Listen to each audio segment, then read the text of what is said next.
অন্ধকার রাত, চারিদিক নিস্তব্ধ, ঠান্ডা হাওয়া বইছে। এমন সময় মেঘনা লাল শাড়ি পরে ধীর পদে ওই রাস্তা দিয়ে যাচ্ছিল। তার চোখ দুটো খোলা থাকলেও সে নিজের মধ্যে ছিল না।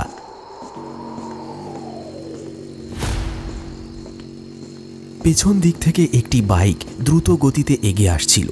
আবহাওয়া ঠান্ডা হওয়ার কারণে বাইকের ওপর বসে থাকা ছেলেটির বেশ শীত করছিল, কিন্তু যখনই তার নজর মেঘনার ওপর পড়ল তখনই ছেলেটি বাইকটি দাঁড় করিয়ে দিল। ও হ্যালো ম্যাডাম, এত রাতে কোথায় যাচ্ছ? মেঘনা কোনো উত্তর দেয় না। মনে হচ্ছে আজকে রাতটা একেবারে জমে যাবে। আরে কিছু তো বলো, রাগ করলে নাকি? মেঘনা ছেলেটির দিকে ভয়ঙ্কর দৃষ্টিতে তাকালো। তার চোখের রং রক্তবর্ণ ধারণ করল। হাতের নখগুলো যেন ধারালো হয়ে উঠল। সেই ধারালো নখ ছেলেটির বুকের উপর চালাতেই ছিন্ন ভিন্ন হয়ে গেল ছেলেটির বুকের খানিকটা অংশ।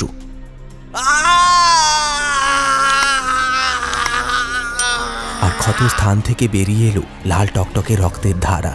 ছেলেটি জ্ঞান হারিয়ে মাটির ওপর লুটিয়ে পড়ল। এরপর মেঘনা আবার নিজের পথে এগিয়ে চলল। সকালে ঘুম ভাঙতেই মেঘনা নিজেকে ঘরের মধ্যে পেল। নিজেকে লাল শাড়িতে দেখে বেশ অবাক হল সে। এমনটা প্রত্যেক বাড়ি হতো। প্রত্যেক পূর্ণিমার রাতে মেঘনা একটা আওয়াজ শুনতে পেত। কেউ মক্ষিণী নাম ধরে তাকে ডাকত, আর সেই ডাক শুনতেই সে লাল শাড়ি পরে ঘর থেকে বেরিয়ে যেত। সকাল হলেই তাকে একটা বটগাছের নিচে অজ্ঞান অবস্থায় পাওয়া যেত। তার মা বাবা তাকে ধরে ঘরে নিয়ে আসত, তাই সে প্রতিবারই নিজেকে ঘরের মধ্যেই আবিষ্কার করত।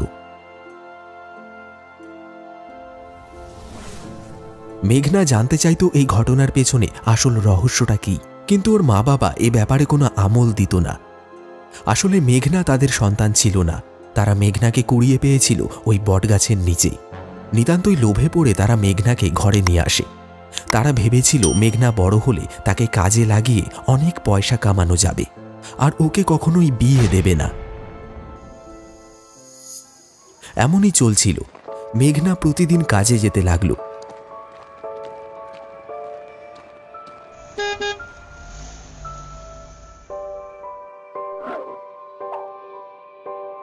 আর প্রত্যেক মাসের স্যালারি পেয়ে সে তার বাবা মায়ের হাতে তুলে দিত। সেবার মেঘনার 21 বছর বয়স হতে মাত্র 4 দিনই বাকি ছিল। সেই রাতে মেঘনা স্বপ্নে এক দেবীর দর্শন পায়। মক্ষিণী? কে কে তুমি? আর এই নাম আমি বারবার শুনতে পাই। এর পিছনে কি রহস্য আছে? আমি যক্ষলোকের দেবী যক্ষিণী, আর আমি যেটা বলছি ওটা মন দিয়ে শোনো। তুমি একজন মক্ষিণী, আর মক্ষিণী যক্ষলোকের দেবীদের মধ্যেই একজন। যদি আমি মক্ষিণী হই তবে আমি কেন এই মনুষ্য জন্ম লাভ করলাম? মক্ষিণী কোনো মানুষের দ্বারা জন্ম নেয় না।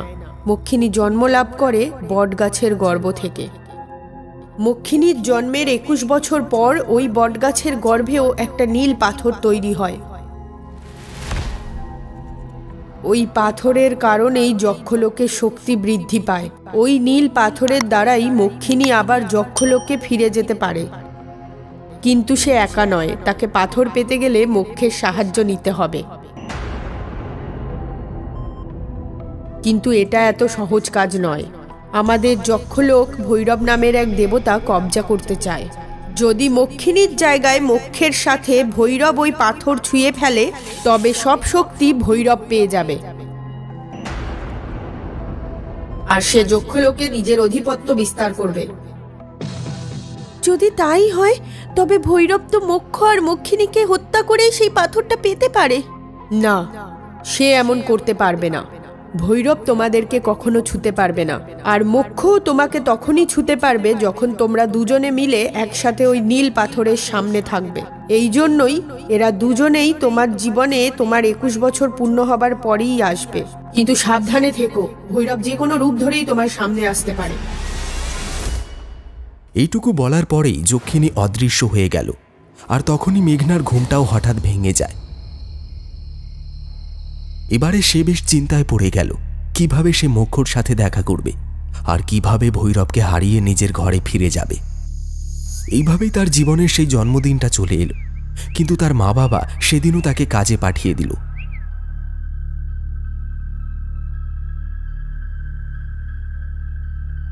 যখন সে রাত্রিবেলায় বাড়ি ফিরছিল, ওর কানে একটা আওয়াজ ভেসে এলো। সঙ্গে সঙ্গে সে স্কুটিটা দাঁড় করালো। ভালো করে শুনতেই সে বুঝলো আওয়াজটা জঙ্গলের ভিতর থেকে আসছে। মেঘনা আওয়াজ লক্ষ্য করে জঙ্গলের দিকে এগিয়ে চলল। এইভাবে কিছুটা চলার পর সেই আওয়াজ যেন আরো স্পষ্ট হয়ে উঠল। সে দেখল একটা বটগাছের নিচে সুঠাম দেহধারী এক যুবক বসে আছে। কে তুমি? আর এই নাম মক্ষিনী তুমি কি করে জানলে? কথাটা শুনেই ছেলেটি ধীরে ধীরে চোখ খুলল। সঙ্গে সঙ্গে ছেলেটির নীল চোখের দিকে তাকিয়ে মেঘনা যেন কোথায় হারিয়ে গেল। মক্ষিনী, আমি তোমার মোক্ষ হই। আজ তোমার 21 বছর সম্পূর্ণ হয়েছে, আর এখন আমাদের মিলনের সময় এসেছে। মোক্ষ?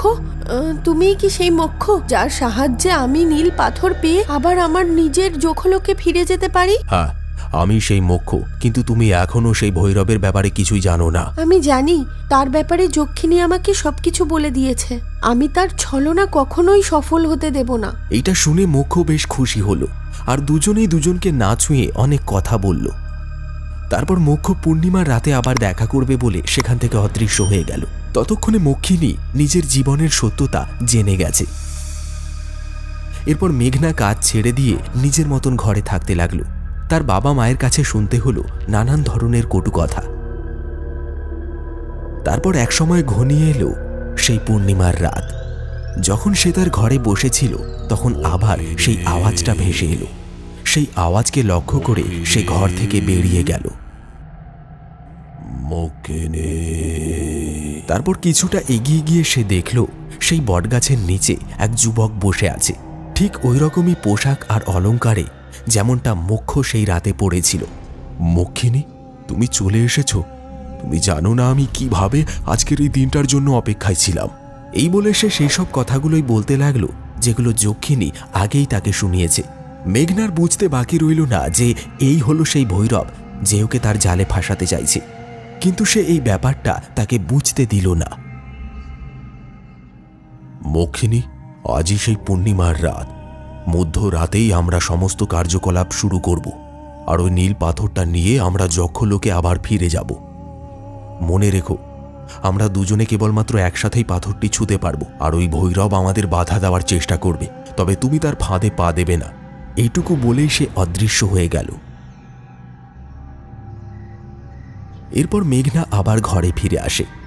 তারপর ঘরে বসে সে ভাবতে থাকে, ওই পাথরটি নেবার সময় যদি ভৈরব মোক্ষর ওপর হামলা করে, তাহলে তাকে সে কিভাবে বাঁচাবে।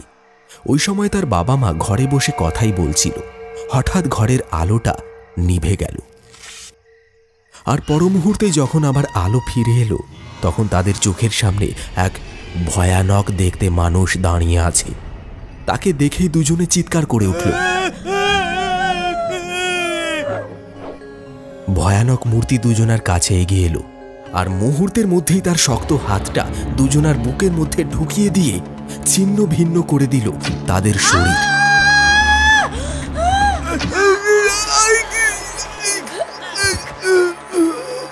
দুজনারই ক্ষতস্থান আর মুখ দিয়ে রক্ত বেরিয়ে এলো। একটা ব্যর্থ চিৎকারের প্রচেষ্টা করে দুজনেই মৃত্যুর কোলে ঢলে পড়ল। তাদের চিৎকারের শব্দ শুনে মেঘনা দৌড়ে তাদের ঘরের দিকে এগিয়ে গেল, আর চোখের সামনে এমন একটা দৃশ্য দেখে তার মুখ দিয়ে একটা চিৎকার বেরিয়ে এলো। মেঘনা দেখল ওনাদের বুকের কাছ থেকে অনেকটা মাংস উঠে এসেছে, আর হৃৎপিণ্ড মেঝের ওপর পড়ে রয়েছে। এটা দেখেই সে বুঝে গেছে ওদের দুজনকে ভৈরব মেরেছে। আজই ভৈরব মেঘনার ব্যাপারে জানতে পেরে তার কাজ শুরু করে দিয়েছে। মেঘনা খুব ভয় পেল, তবে সে যদি মক্ষিণী হয়েই থাকে তাহলে আজ রাতেই তাকে সমস্ত কাজ সেরে ফেলতে হবে, যার জন্যে তার এই পৃথিবীতে আসা। রাত 12টার পর মোক্ষ আর মক্ষিণী বটগাছের নিচে যজ্ঞ করছিল। বেশ কিছুক্ষণ পর বটগাছটা গোড়া থেকে ভেঙে মাটির উপর আছড়ে পড়ল, আর তখনই গাছের নিচ থেকে একটা চকচকে নীল রঙের পাথর বেরিয়ে এলো। ওঠো মক্ষিণী, এটা সেই নীল পাথর যেটার প্রাপ্তি করে আমাদের যক্ষলোকে ফিরে যেতে হবে। শুনে মেঘনা উঠে দাঁড়ালো। তারপর দুজনেই নীল পাথরটার দিকে এগিয়ে গেল। তখন হঠাৎ ভৈরব চলে এলো এবং মক্ষিণীর হাত সে চেপে ধরল। দাঁড়িয়ে যাও মক্ষিণী, ও তোমার মোক্ষ নয়, ও তোমার দ্বারা ওই নীল পাথরটা পেতে চায়। আমার হাত ছাড়ো বলেই সে পাথরের দিকে এগিয়ে যেতে লাগলো। কিন্তু তখনই ভৈরব ছুটে গিয়ে মোক্ষকে ধরে মাটির উপর আছড়ে ফেলল, আর সঙ্গে সঙ্গেই তার আসল রূপ বাইরে বেরিয়ে এলো। আর সঙ্গে সঙ্গে মোক্ষ তার ভয়ানক রূপে ফিরে এলো, আর তাদের মধ্যে বাঁধল এক ভয়ঙ্কর সংঘর্ষ। ভৈরব কতক্ষণই বা মোক্ষের সাথে লড়াই করতে পারত। বেশ কিছুক্ষণ লড়াই করার পর ভৈরবের অবস্থা একেবারে নাজেহাল হয়ে দাঁড়ালো। অসহায়ের মতন ভৈরব মাটিতে পড়ে রইল। উঠে দাঁড়ানোর শত চেষ্টা করেও ভৈরব উঠে দাঁড়াতে পারল না। ওদিকে মুখ্য তার রাগান্বিত দৃষ্টিতে চেয়ে রইল ভৈরবের দিকে। চলো মক্ষিণী, আর বেশি দেরি করা চলবে না। বলেই সে মক্ষিণীর সঙ্গে ওই পাথরটার দিকে এগিয়ে গেল। মুখের চোখে মুখে একটা অন্য ধরনের আনন্দ যেন পরিস্ফুট হতে লাগলো। দুজনে একসাথে ওই পাথরটাকে ছুঁতে যাবে এমন সময় মক্ষিণী তার হাতটা থামিয়ে দিয়ে মুখের হাত চেপে ধরল, আর তার হাতটা পাথরের ওপর রেখে দিল। এটা তুমি কি করলে? ওর হাতটা দাউ দাউ করে জ্বলতে লাগলো, যেন সারা শরীরে একটা অসহ্য যন্ত্রণা শুরু হয়েছে। তার চোখ দুটো যেন ঠিকরে বাইরে বেরিয়ে আসতে চাইছে। মাটির ওপর পড়ে সে ক্রমাগত ছটফট করেই চলেছে। ওদিকে মক্ষিণী ধীরে ধীরে এগিয়ে গেল মুখের দিকে। তারপর তাকে কোনো মতে ধরে দাঁড় করিয়ে বলল, আমাকে ক্ষমা করে দাও মোক্ষ, তোমায় চিনতে আমার একটু দেরি হয়ে গেছিল। তো তুমি তো আমার কথা বিশ্বাসই করলে না। তবে তুমি হঠাৎ কি করে বুঝলে যে আমি মোক্ষ? যক্ষিণী আমাকে বলেছিল যে ভৈরব কখনোই এই পাথর আর আমাকে ছুঁতে পারবে না, কিন্তু মোক্ষ পাথরটা দেখার পর আমাকে ছুঁতে পারবে। আজ যখন তুমি আমাকে থামানোর জন্য আমার হাতটা ধরলে, ওই সময় আমি বুঝতে পেরেছি যে তুমিই আসল মোক্ষ। এর জন্যই তো ও না পাথর না আমাকে ছুঁয়ে দেখছিল। কথাটা শুনে মুখ্য খুশি হলো। ভৈরব ছটফট করতে করতে ওদের দিকে তাকিয়েছিল। মক্ষিণী একটা ভয়ানক রূপ ধারণ করল। তারপর এগিয়ে গিয়ে ভৈরবের বুকের ভেতর হাত ঢুকিয়ে ভেতর থেকে হৃৎপিণ্ডটা বাইরে বের করে নিয়ে আসলো।